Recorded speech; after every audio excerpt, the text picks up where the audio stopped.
A few days ago, the trailer for Predator Badlands dropped. It's directed by Dan Trachtenberg and set to hit theaters on November 7th. And here's where the irony kicks in. That same day was originally supposed to mark the release of Marvel's long-awaited Blade reboot starring Mahershala Ali. It was meant to officially introduce Blade into the MCU and become a darker, grittier chapter in its mythology. But over the past few years, Blade has turned into Marvel's most cursed project. The script's been rewritten over 8 times, directors have come and gone, and Kevin Feige has consistently dodged every question about it. Anytime someone brought it up, he either gave a vague answer or just avoided the topic altogether. At one point, rumors even suggested that Mahershala Ali himself was seriously considering leaving the project because of all the creative chaos. Still, Marvel kept insisting that everything was fine, that filming was just around the corner, and they had it all under control. But lately, new rumors have started to surface, and they actually sound way more believable. Apparently, Marvel might scrap the Solo film altogether and take a completely different approach, launching a full-on Midnight Suns crossover, with Blade as the central character. Basically, he'd become a kind of new Nick Fury, assembling a team of dark, supernatural defenders. And honestly, that idea makes a lot of sense, especially when you remember that Blade has technically already made his MCU debut, just not on screen. His voice shows up in the post-credits scene of Eternals, when Kit Harington's Black Knight reaches for the Ebony Blade for the first time. That moment is interrupted by an off-screen voice, and yep, that's Mahershala Ali as Blade, dropping a short but very telling line. If Marvel really is setting up the Midnight Suns, then picking up from that exact moment would be the logical next step. Black Knight could become the team's first official member. From there, Blade could track down Elsa Bloodstone, the monster hunter who debuted in the Werewolf by Night special. That special also introduced Werewolf himself, played by Gael Garcia Bernal, who could easily join the squad. And on top of that, it featured The Thing,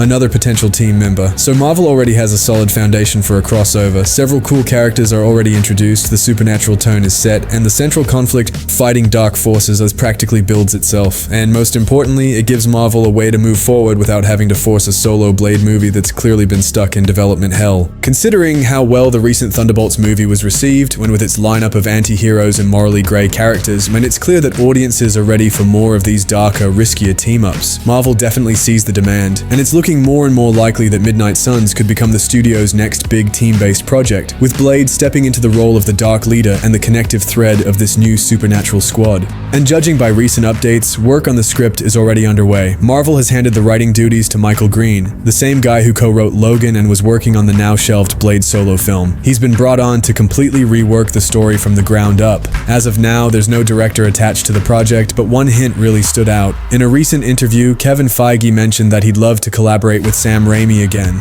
That one comment instantly set off fan speculation that Raimi might be the one to take the reins on Midnight Suns, and honestly, it makes perfect sense. His signature style, dark visuals, horror elements, demons, and occult energy lines up beautifully with what a Midnight Suns movie would be. It's also worth remembering that Doctor Strange in the Multiverse of Madness wasn't originally meant to be directed by Raimi. Scott Derrickson, who directed the first Doctor Strange, was initially signed on for the sequel. His vision was reportedly much darker and more horror-focused, with Nightmare as the main villain. Early concept art for his version even leaked online. In that take, Wanda wouldn't have been the villain from the beginning. She would have been an ally to Strange for most of the film, but under the influence of the Darkhold and Nightmare, she would have gradually shifted to the dark side toward the end, leaving a teaser for a third movie. But after creative differences, Derrickson left the project, the script was rewritten, Nightmare was cut from the MCU, and Wanda was turned into the main antagonist from the start. What's especially intriguing is that Derrickson had openly talked about his future ideas, and some of them clearly hinted at Midnight Suns. In his early vision, it wasn't Blade, but Doctor Strange who was meant to lead the team. According to rumors, Wanda and Cawthon, who seemed to unite at the end of Multiverse of Madness, were originally supposed to be the main villains of Midnight Suns. But as we know, that plan never made it past the early development stages. Now all signs point to Blade stepping up as the new team leader. In fact, Midnight Suns is shaping up to be Blade's movie in spirit, while technically functioning as a major crossover. It's a strategy Marvel's used before. Just look at Civil War, which was basically an Avengers movie under a different title.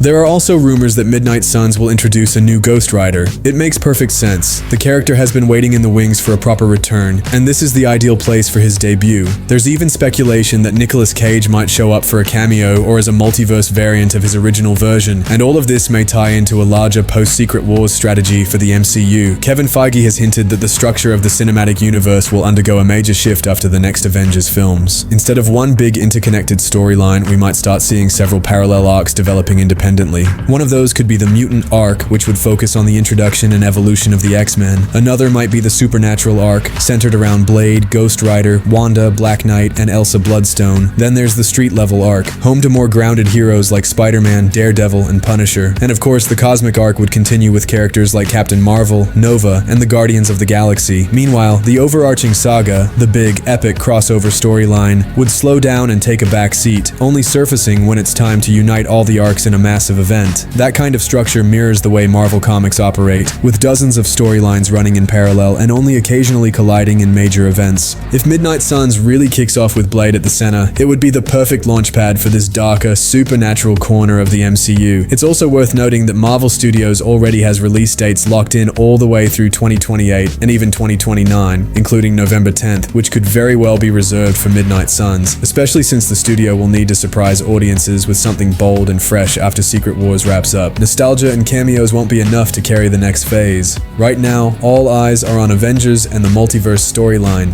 but looking ahead, the X-Men are almost guaranteed to become one of Marvel's biggest priorities. According to unconfirmed reports, Ryan Reynolds is directly involved in shaping the new concept, which suggests the future version of the X-Men might lean more into a lighter, more irreverent tone. It's becoming more and more obvious that Marvel is moving away from its old model, the linear, tightly interconnected storyline and formulaic, tonally similar blockbusters. And honestly, that's the right move. The studio desperately needs a sense of freshness, in genre, in tone, and in how it approaches its characters. They've already started betting on smaller scale, more director-driven, and even genre-experimenting projects. That doesn't mean Marvel is heading into B-movie territory, but the idea of doing a full-on superhero horror film, which Midnight Suns could absolutely be, makes total sense. There's no need to bring up the failure of the New Mutants from Fox. Marvel operates under a completely different level of creative oversight. With their production control and a better understanding of how to balance tone within the franchise, they could finally make a horror-infused superhero film work. Something that's dark and atmospheric, but still packed with the kind of energy and momentum fans expect from the MCU.